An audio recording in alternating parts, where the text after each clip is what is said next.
Uma relação extraconjugal pode vir a ser considerada união estável? No Rio Grande do Sul, uma mulher ganhou na justiça o direito à parte do patrimônio do homem casado com quem ela manteve um relacionamento por 15 anos. Amantes têm direitos?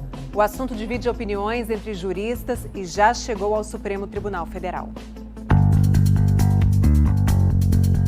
Se tiver filho, o filho tem direito. Agora, a mulher não. Acaba o seu relacionamento de casamento e vai morar com a pessoa. Tem lugar no Brasil onde amante tem direitos. No Rio Grande do Sul, por exemplo, não é de hoje que a Justiça Estadual reconhece os direitos das pessoas que vivem em relações conjugais paralelas ou simultâneas. No caso mais recente, uma mulher pediu o reconhecimento de união estável e sua parte dos bens depois da morte de um homem.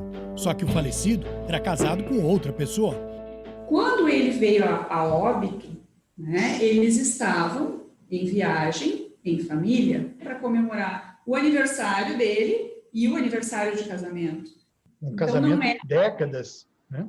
Sim, são 34 anos, não são 34 dias. A minha cliente manteve uma relação ininterrupta de aproximadamente 15 anos com ele. Era uma união pública e era conhecida pela esposa e pelos 2 filhos do casamento. Se o falecido, certo, quisesse realmente dizer que ele tinha um relacionamento estável com uma outra pessoa, bastava ir no cartório fazer uma declaração de que ele estava separado de fato. Mas isso não aconteceu. Isso não aconteceu. Na primeira instância, o pedido foi negado, mas na segunda, o tribunal mudou a decisão. Ela passa a ter direito sobre todos os bens que foram adquiridos na constância da união. Eu não estou querendo dizer que ela não teve um relacionamento. Agora, um relacionamento estável é o que a gente não concorda. A sentença não foi unânime. 2 desembargadores reconheceram a união paralela ao casamento. O terceiro votou contra. Eu não concordo.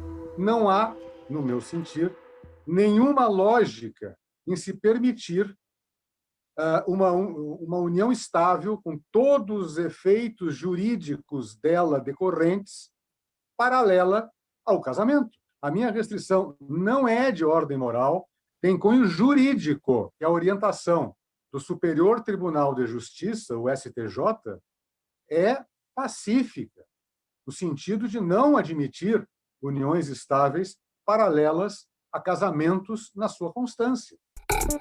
De fato, as leis mudam de acordo com a evolução da sociedade. Até 1977, por exemplo, a mulher não tinha direito a se divorciar do marido no Brasil. A Constituição de 88 trouxe legitimidade aos filhos fora do casamento. Em 2005, o adultério deixou de ser crime.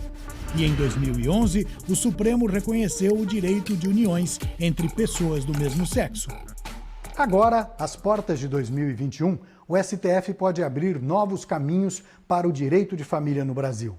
Num caso de Sergipe, um homem pede metade da pensão deixada por um outro homem, com o qual mantinha um relacionamento, sendo que este homem também tinha uma relação estável com uma mulher. A decisão do STF deve sair ainda esta semana. Por enquanto, 3 ministros votaram contra e 5 a favor. O resultado pode trazer impacto na vida de muita gente, como esta senhora, que passa por uma situação parecida. A senhora quer metade da pensão do falecido. Exato.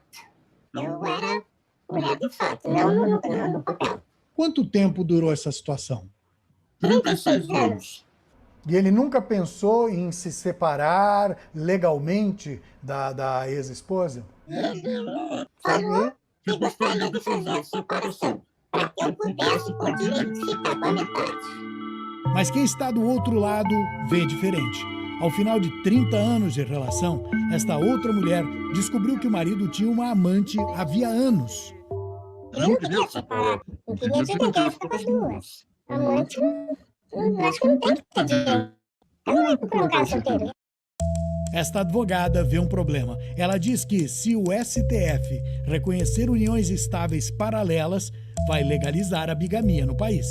Mas um voto que seja, a bigamia vai prevalecer.